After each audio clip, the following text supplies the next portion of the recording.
Hello there, this is Steve here in Sydney of the lay gnosis website truebluehealer.com, where you can activate your divine spark in just 20 minutes with some immediate physical evidence, and you'll be getting some vivid messaging dreams in about the first week, and later on you'll get an internal mentoring voice, and it'll ultimately have two types of physical signals to prove to you this is not your imagination.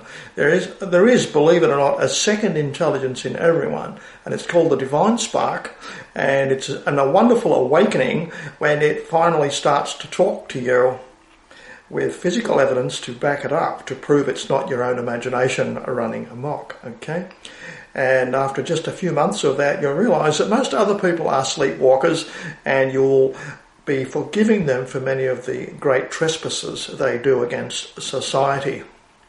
Okay, so having got that out of the way, it's truebluehealer.com, 20 minutes beginner's tour, it's all it takes, and it's free, and all questions will be answered for you there.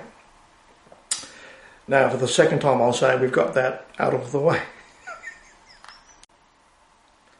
A wonderful new world we have now. We're now in the Trump era, and some wonderful things have already happened at the White House. One of them is that the LGBT webpage, the issue about all the identity politics, has been taken down. It's vanished. It's gone from the White House website. So finally we'll be spared the embarrassing perversion that Obama had, which was the obsession with mixing public toilets and personal pronouns and raging and screaming about how special confused people really are and deserve to be treated like royalty or something. So we're finally spared of that, and I would say some columnists are already saying this signals the death of identity politics. Bernie Sanders, by the way, who might have been the president had he been allowed to run, not cheated, he said identity politics is a failure, and he was shouted down by the party faithful after they lost the election. He couldn't get a word in edgeways. He was howled down by the Democratic Party faithful when he dared to say that identity politics doesn't work anymore, maybe we should try something else. But columnists are now echoing this and seeing it signified as being vanished from the White House website. So that's a welcome thing. Maybe we can all stop talking about personal pronouns and public toilet mixing. That's so outrageous to hear that coming from the most powerful leader in the world. Goodness gracious. I'm glad that's dead and buried and gone. A second issue to disappear from the White House website is climate change. The greeny communist devotion to climate change is quite crazy, and Donald Trump is right to point out a very simple common sense argument. Spending hundreds of trillions of dollars to change the world's temperature by only 0.2 of a degree, if your climate models are right, if they're right, spending all that money isn't going to work by their own admission with their own climate models. So we may as well just wait and see and deal with any changes as they come. And quite the opposite to global warming is now manifesting. I've been collecting, there's people who make hobbies out of watching the weather and recording snowfalls, and at the moment, in case you don't know, we have snowfalls in the Sahara Desert, which is very, very unusual. We've got the waterways of Venice are hard frozen. You can walk on them right now, middle of winter, right? It's a very cold winter in Europe. Record temperatures 20 below zero. In southern Italy, you've got 3 feet of snow down to the ocean in southern Italy and in southern Greece. So you don't normally see snow-filled beaches in Greece, do you? Well, we've got them now, middle of their winter there. So the amateur climatologists inform us that we do seem to be going into a Maunder minimum, which is not a good thing because it means shorter planting seasons for crops, food shortages, and basically greater hardship to feed a population of 6 or 7 billion. And it's completely the opposite to what the climate fanatics, who are all communist greenies wanting to destroy the system around them, the communist greenies are only using the end of the world fear thing, the eschatological fear thing, the panic thing. End of the world is coming, so you must do what we say. Give all your money to other people and they're going to fix the climate for us. Well, it's a preposterously infantile idea that giving all your money away is going to change the climate, for goodness sake. And that's basically Donald Trump's idea. So I'm glad to see that the climate change page, which was a religious devotional duty for greenies, communists, liberals, progressives, regressives, all the different identity politics, anti-establishment people, is basically gone from the White House website. So we've now got the glorious situation where finally some adults have occupied the White House. What a wonderful improvement for the world today. And that's already been noticed in Australia. People watch Donald Trump on the TV, and we just lost a state premier who was a career politician, much admired, who crashed and burned because he became just too arrogant, taking advice from left-wing people, and he managed to organise for himself by being so elitist a 34% swing against himself in a by-election. And he's just resigned a couple of days ago because he's been explained to him that he's going to lose the next election because he's a career politician and the future of politics seems to depend on outsiders, although I can't think of anyone in Australia who's anything like Donald Trump. So we'll wait and see. We might we might be able to pick some people, the kind of people we need modelled on Donald Trump. Common sense parties are also gaining ground in Europe. That's good to see. It's intriguing to note that Donald Trump started off with kind of like off-the-cuff extremist answers to some questions, and he distressed some people with his simplistic attitudes. He'd say, he'd be asked a question, what would you do about a problem over there? He would come back with, well, just nuke them, that sort of thing, which means he's never thought about these problems much at all. But now he's getting more sophisticated as the reality of the office impinges on him and teaches him. He's got a team of people from, a lot of them are self-made billionaires, some of them are seemingly rebellious people from the entrenched banking system. They could be useful because they know all about it. He wants to take on the Federal Reserve, which has killed one president at least, JFK. He abolished the Federal Reserve and wanted to put America back onto silver-backed currency. The Federal Reserve now, up till recently, has blotted its copybook quite dramatically, warranting its destruction because it's just lost some $3 trillion and just can't find it. It's almost like they should have had Donald Rumsfeld announcing the lost $3 trillion because he's the man who does those little commercials for lost trillions of dollars. He's very good at delivering it with a poker face. But it wasn't Donald Rumsfeld this time. And the audit of the Fed is supposedly coming. They're a private organisation, they're not supposed to be audited. But too big to fail, too big to be incompetent, there will have to be some kind of audit. And I suspect the only way to get the Fed abolished is like a soft, slow replacement of Federal Reserve magic money replaced by gold-backed money, which is gradually supplied into the economy. You could encourage Americans to buy gold again, go back to gold coins. And that would gradually give the US government and reality-backed currencies more of a handhold on the economy. Believe it or not, the economy worked. Before they had the Federal Reserve in 1913, the economy worked. It had natural limitations built in caused by shortages and excess supplies of precious metals, etc. So we could go back to that, and that would be a more stable world to live in for all of us. And it might be a way of watering down the international cabal of Rothschild's banks that currently just produce money on a computer screen by typing on a keyboard, and then you have to work for years to pay it all back. It's basically enslavement of the entire planet. with the exception of a few countries such as Libya, Syria, and North Korea. They are the countries that don't have Rothschild's centralised banking systems, and they are demonised as, rogue states. So the Rothschilds determine who we're going to make war against, you see. So, John F. Kennedy wanted to tear the CIA to 1,000 pieces, he said, after the mess they handed him when he was elected president. Similar noises were made by Donald Trump during the election, but now he seems to be changing his mind, and I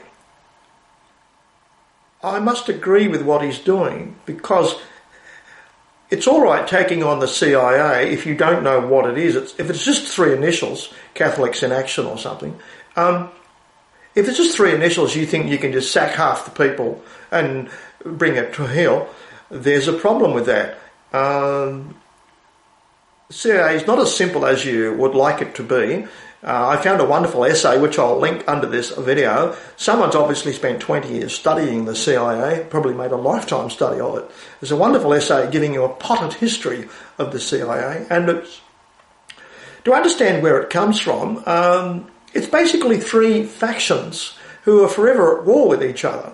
And one of them is the gold-backed faction. 1947, CIA was formed using paperclip people such as Reinhard Gehlen, who was former head of the German Secret Service, and someone else who was, what was his name? Mueller? I think it was Mr. Mueller, who was former head of the Gestapo. He was an advisor to the then president at the same time. So a whole bunch of Nazis said you mustn't lose the value of propaganda and how good it is. Remember how successful it was. You can make people surrender without firing a shot just by convincing them that it wasn't the right thing to do. So propaganda works. So successful in World War II it was that the newly formed CIA immediately brought their own broadcasting network. I don't recall which one it is, but it's one of the ABC, NBC, Alphabet Soup TV stations over there. So, personally, if I was Trump, I would just revoke their broadcast licence. Stop letting them meddle in politics, because it's all right having intelligence agencies during wartime. You have things to do against enemies, but they remain in power and remain bloated in staff numbers and resources in peacetime, and they've got nothing else much to do except declare war on their own population. That's the problem with intelligence agencies. They make war on their own populations between international conflicts. So that if Mr. Trump wanted to downsize them dramatically, show them who's who. Do we really need 850,000 people spying on Americans? Do we really need 17 Alphabet Soup agencies spying on Americans? Let's cut it down to 4, and let's limit what you do to outside America. Spy on foreign countries instead of Americans. By so doing, Donald Trump would basically have got a tiger by the tail. I'm sure that they all have jobs for life. They think they have jobs for life, the three factions of the CIA. In case you don't know what they are in this wonderful essay, there's the gold-backed originators of the CIA, which was basically gold that was stolen in World War II, came into the possession of the CIA. It was used to set up.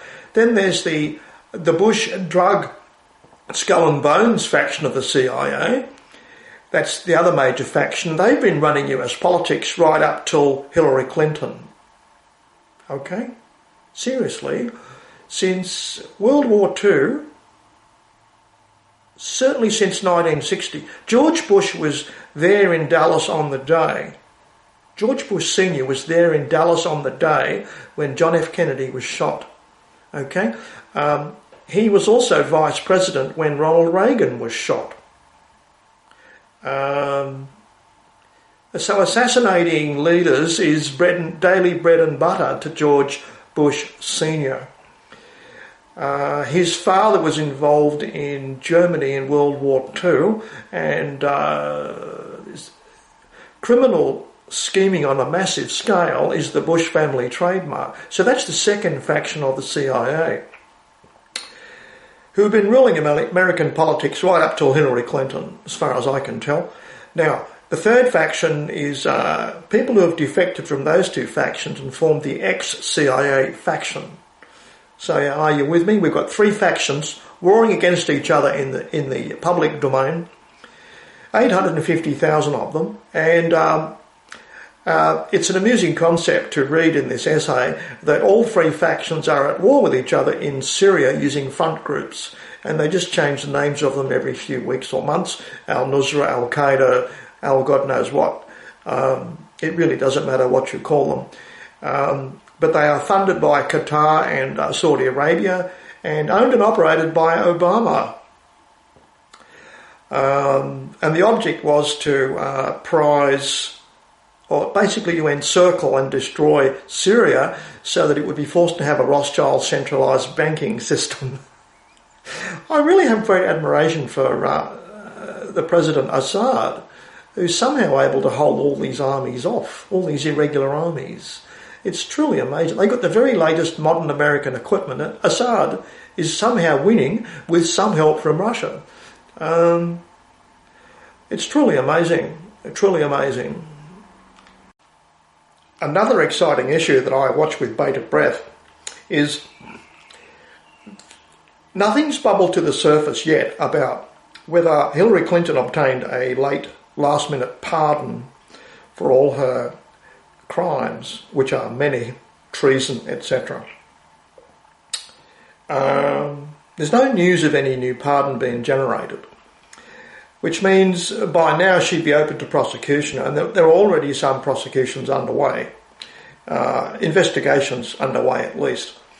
But I don't know whether a pardon from Obama is very meaningful. That's why I'm surprised at Julian Assange saying if you pardon Bradley Manning, then he'll come to America and surrender. Well, Obama's not actually a president. He hasn't got a birth certificate, and he will likely go to jail himself. And I don't know if a pardon from a fake president has any legal value at all. So I don't think Obama's in a position to pardon Hillary Clinton, and she's going to have to face the music, I think. And even before the election, there was an accidental discovery. A congressman said Congress were doing their own investigations, and they intended to jail 200 or 300 people out of the White House, the Justice Department, all sorts of government agencies. Basically the peak of the power pyramid. So this is going to make very exciting watching over the internet, isn't it? It's wonderful entertainment, and I'm just wondering, the rule of law is a wonderful thing to bring down all these high-flying cavalier criminals that have basically hijacked America since about World War II. Okay? The worst case they talk about in the Podesta emails, I think, is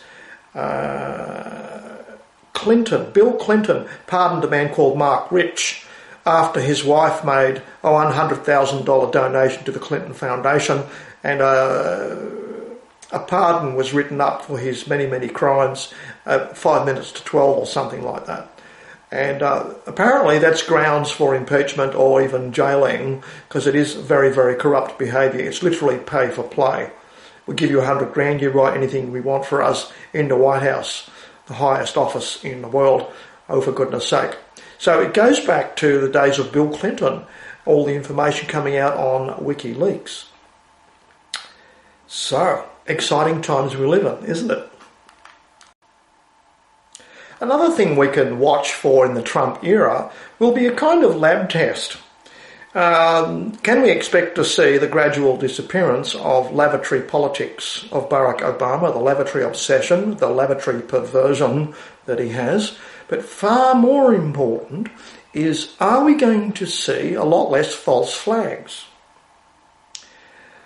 So many of these mass shootings in America where there's an immediate call for gun control, and then you never actually find any names on death certificates issued that day or that week. Allegedly, scores of people are killed or something in a mass shooting, and yet there's no increase, there's no spike in deaths that day or that week in that particular county deceased people's records, which you should be able to find if it's all done properly and they really are dead. That doesn't actually happen. And there's so many funny things about, say, the Florida massacre in the Pulse nightclub, where I'll give you a clue about a false flag. One of them was, one fellow actually said, he's obviously a crisis actor, because he said, sitting up in bed, he had a very expensive cell phone, and he was happily uploading sunny videos to Facebook. And he actually said to the camera, with a pleasant sunny smile on his face, that he was lucky, so lucky, because he was hit with only 4 AK-47 bullets. And he was so lucky they passed straight through him and didn't damage any vital organs. And he was just so happy to be in hospital doing an on-camera interview. And I'll tell you now, I've been run over by a truck, and tissue damage has a shocking effect on you and lays you out and fatigues you, paralyses you with fatigue for weeks and months afterwards. I've also had minor operations where you think, golly, it's just a little incision, they've just done a bit of tucking and stitching. It still takes 12 weeks to get over it, and you are greatly fatigued, paralysed by the fatigue of even the minor operation. So anyone sitting up in bed who said, I just got shot with 4 bullets, they went clean through me and I'm feeling fine, is a bad crisis actor. He needs to have a few genuine accidents in his life so he can learn how to act better. And the problem is that an interview with someone who's been shot 4 times would be boring as hell, because their eyes would be closed. They wouldn't want to talk to you, in truth. Okay, so now there's a whole lot of survivors that do interviews after these false flags. It's very strange. I mean, we even had the Sandy Hook thing, didn't we? We had where the grieving father, who was talking about the death of his darling child or something, he was caught laughing as he walked up to the microphone. So, obviously fake. Golly, it's got to be fake. So, are we going to see a lot less of these events? Were they coming from the White House, or are they done by some faction that's happy to do anything Obama wants? Because left-wing people, liberal people, communist people, Marxist people, all seem to be terrified of guns. They're forever trying to get rid of guns. And it goes right to the US government. Department of Homeland Security buys up millions, tens of millions of rounds of ammunition to keep the factories full-time supplying the government with ammunition to create deliberate ammunition shortages for street people in America. So that's how deep the obsession with fear of guns goes. And I think the deep down motivation of Marxists, communists, liberals, progressives and regressives is fear-based need to control everybody else. They suffer deep down anxiety. I think it's probably a genetic problem in a large section of the population. If you're afraid, you're trying to boss other people into compliance, into obedience, so you feel less afraid. And it's a therapy that doesn't work, because it ultimately makes the world turn against you, as just happened with the election of Donald Trump.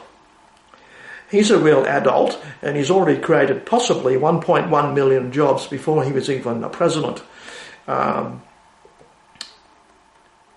Obama's greatest achievement was doubling the debt left by all previous presidents. What a total failure he is. It seems he was doing it deliberately. The object was to destroy America from the inside. And his chief advisor, Valerie Jarrett, is known to have communist bloodlines. A whole family are all raving communists. And Obama's real father is a guy called Frank Davis, and he's a raving communist too. And so how they let communists infiltrate the whole government is outrageous. It's absolutely amazing that we allowed it to happen as grown-ups, we allowed it to happen. We've really got to think about that, and we've got to be more vigilant about people's core values and their bloodlines, where they come from, basically vetting people to join government organisations, not just vetting migrants. You can't let people born here who are genetic communists who just want to control everybody else out of fear worm their way into government positions and start enforcing laws selectively. The rule of law across the board, same rule for everybody, is a wonderful thing. It's an equalising thing that communists always talk about but don't actually implement. As soon as they get into power, it's selective application of the law. Equality doesn't actually occur when they're in charge. So it's kind of strange, isn't it?